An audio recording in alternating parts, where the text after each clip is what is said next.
सद्य प्रकाशित दशम बोर्ड परीक्षार फलाफल गजपति जिला सर्वाग्रे रही जनापड़ी। गजपति जिलार छात्र छात्री मानकर पास हार 99.31% रहिबा सहित समग्र राज्य में प्रथम स्थान अधिकार करिसेंती। प्राप्त सूचना अनुसार गजपति जिले में मोट 161 गोटी उच्च विद्यालय मोट 8116 जन छात्र छात्री परीक्षा देवाई नाम पंजीकरण करथिले।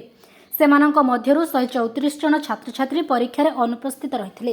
सद्य प्रकाशित परीक्षा फलाफल अनुसार जिले में A1 रे 6 जन, A2 रे 395 जन, B1 रे 1795 जन, B2 रे 2373 जन, C रे 2046 जन, D रे 1132 जन, ई रे 180 जन एवं एफ वर्ग रे 55 जन एपरिक भाव में मोट 7927 जन छात्र छात्री उत्तीर्ण होइथिबा बेले मात्र 55 जन छात्र छात्री अकृत कार्य होइथिबार जनापड़ी। पास करिथिबा परीक्षार्थी मध्य 3988 जन छात्री और 3939 जन छात्र रहिथिबार जनापड़ी। एही सफलता बजाय रखिबा पछरे जिला शिक्षा अधिकारी गजपति डॉक्टर मायाधार साहू, अतिरिक्त जिला शिक्षा अधिकारी श्री एस गिरिधर, जिला विज्ञान संयोजक श्री ए रवि कुमार प्रत्यक्ष तत्वावधान और उत्तम परीक्षा परिचालनार फलाफल बोली अभिभावक माने स्वीकार करने साधुवाद जणाइछन्ति। खुशीर विषय मु प्रथमे तो साधुवाद देवी जेते आमर छात्र छात्री उत्तीर्ण होइछन्ति मैट्रिक परीक्षा रे गजपति जिल्ला रे। आपण माने समस्ते जानिछन्ति गजपति जिल्ला होछि आकांक्षी जिल्ला। आमे एस्पिरेशनल डिस्ट्रिक्ट रु आमर एम अच्छी पिला मानकु भल शिक्षा दवा आमर उद्देश्य अच्छी एवं जो पिला माने पास कले सेतिपई मु तांकु कांग्रेचुलेशन जनाउची। जो टीचर माने एथिपई दिन राति तांकु रिमेडिएशन करिथिले वर्ष सारा तांकु भी साधुवाद दउची। कना टीचर माने यदि प्रयास करि न थांते समानकु सटीक रिमेडिएशन देई न थांते द्वितीय थर पई गजपति जिला स्टेट रे भल परफॉर्मेंस करिछि। 99.31% रिजल्ट हेछि। तो एटा गोटे खुशीर विषय पिला माने सब पास करि गले।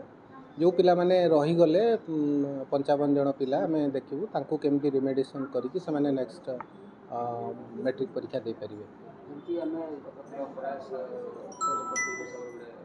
हमें 15 जन पिला A1 पाइथिले, A2 भी अधिका पिला पाइथिले, किंतु एथर आमर किंतु जो प्रयास थिला रिमेडिएशन प्रोग्राम थिला प्रयास फॉर सुपर 30 प्रोग्राम जोटा पूरा डिस्ट्रिक्ट एडमिनिस्ट्रेशन तरफ इनिशिएट करा जाइथिला एवं आमे सेथिरे समस्ते पूरा टीचर कम्युनिटी लगी थिला जे पिला मानकु केमती भल रिमेडिएशन करा जिवो।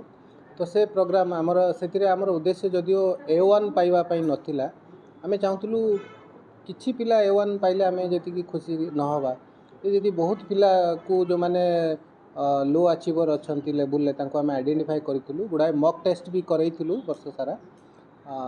क्लासरूम रो जो टीचिंग लर्निंग प्रोसेस अछि ताकू टिके NEP 2020 लाइट रे जो मेथोडोलॉजी अप्रोचेस रेकमेंड करिसंती NEP 2020 अनुसार आमे पढ़ैथिलु। जेमति कि गुडाय कांसेप्ट मैपिंग थिला, मेंटरिंग करिथिलु, सेमिनार मोड रे पाठ पढ़ा जाउथिला एवं ता सहित मॉक टेस्ट भी करा जाउथिला। आ हॉस्टल जो पिला माने रहउथले रेसिडेंशियल हॉस्टल ले तांको भी मेंटरिंग माध्यम रे पिला टीचर्स माने तांको गाइड करूथले। वर्ष सारा लेखा पढ़ा भी माने करूथले जा फल रे कि से भल रिजल्ट कले। आगामी वर्ष मध्ये एबळी रिजल्ट आसे पे जो प्रोसेस टा कंटिन्यू करी।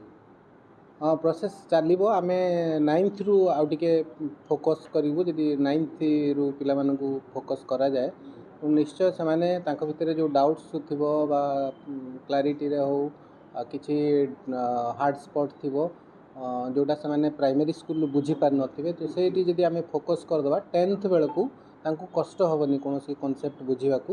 एवं आमे जो टीचिंग लर्निंग प्रोसेस रे पाठ पढ़ौथले टीचर माने ताकू भी आमे आउटी के चेंज करिवो। एबे AI एनेबल्ड करिकि जदि आमे क्लासरूम रे पढ़ाई परिबा आउरी क्लैरिटी आसीबो पाठ पढ़ा रे। निश्चय पिला माने आगामी दिन रे भलो परफॉर्मेंस करिवे। किंतु performance is always it's relative performance. आमे कहार परफॉर्मेंस पूरा एब्सोल्यूट रिजल्ट भलो हो बोली आमे कहि परिबानी। तेणु एटा स्टूडेंट रो कॉग्निटिव बिहेवियर ऊपर डिपेंड करछि। ताकू आमे केमिति ब्रेनस्टॉर्मिंग कराउचंती, केमिति ताकू परिवेश आमे जो देउचंती, केते रिमेडिएशन कराउचंती ता कथा बुझी पारुचंती, सेटा ऊपर डिपेंड करे।